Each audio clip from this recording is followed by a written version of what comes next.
Greetings once again, dear friends. Fanatical Dragon back once again, and today with a quick unboxing. This just arrived from Arrow Video, quite ahead of time. I don't think it's actually due out until the 10th of February, but is a double feature of two phenomenal Japanese thrillers, both starring the amazing Raizo Ichikawa from Shinobi No Mono. This is A Certain Killer and A Killer's Key. Wonderful cover art on the front here by the amazing Tony Stella. Now, Tony actually was lucky enough to sit down with for an incredible chat, which actually ran on way longer than I expected. I think we spoke about 4 hours, so I'm going to actually start a spin-off podcast purely really to kind of feature this interview and some of the other ones I've put on the channel. I think they're a little bit easier to listen to as kind of audio files rather than video, and plus it would melt my laptop and my phone if I tried to edit a 4-hour long video to kind of put up on YouTube. Look out for the podcast starting soon as a little kind of wee side venture alongside the main YouTube channel, and really happy to see Tony doing more work for Arrow.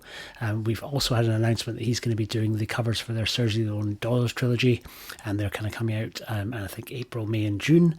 And he's also doing Play It Cool, which is another Yasuo Masamura film, this one here, which comes out in about a month or so.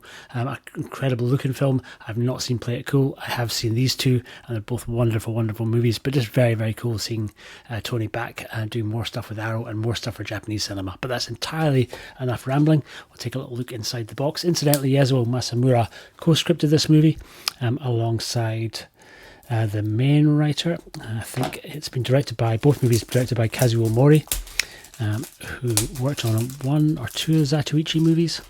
We'll get this plastic out of the way. We'll get a better look at Tony's cover, which is kind of his version of the original cover for A Certain Killer. And say we're getting some alternate art from him for both movies. I think this will be reversible. So we get A Certain Killer on one side, and we get Killer's Key. It's kind of sequel, though he's playing the same character, but 2 very different circumstances and 2 kind of very different scenarios. They don't really kind of follow on from each other, so you could kind of watch them both independently. In the first one, he's kind of living in plain sight, undercover, running this little restaurant. He really is a professional assassin, though, so he's kind of, that's his kind of day job, and his main his night job, I guess, is being assassin. He gets kind of hired to take out a Yakuza boss in the first movie.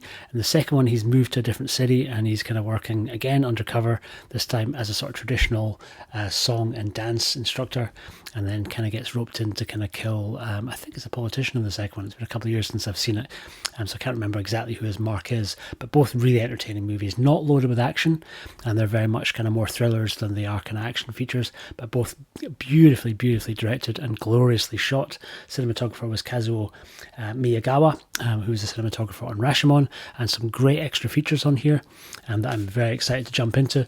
I think we have high-def presentations of both movies.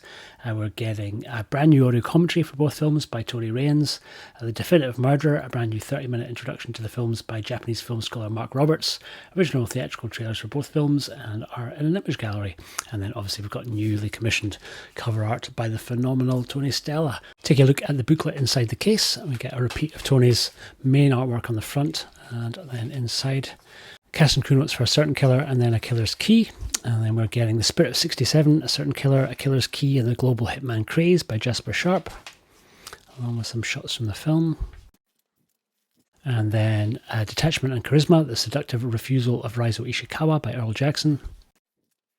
Cool, looking forward to diving into both of those.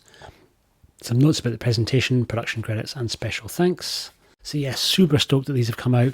It's really a massive treat that we're getting more Raizo Ichikawa movies coming out in the UK. I'm hoping we get more Shinobi No Mono films coming from Radiance later this year. Keeping my fingers crossed for that. And we'd love if we got the Sleepy Eyes of Death series starting to make an appearance on Blu-ray over here too, but time will tell on that front. But that's it. I've rambled on long enough. This is not a review, just an unboxing today with a few of my thoughts. If you do want to see a review for either 2 of these movies, let me know in the comments below and I will happily make one and try and include some clips from the film. Or certainly at least some screenshots. But that's it. Have an amazing rest of your day. I've been the Fanatical Dragon, and I thank you all for watching. See you on the next one. Take care.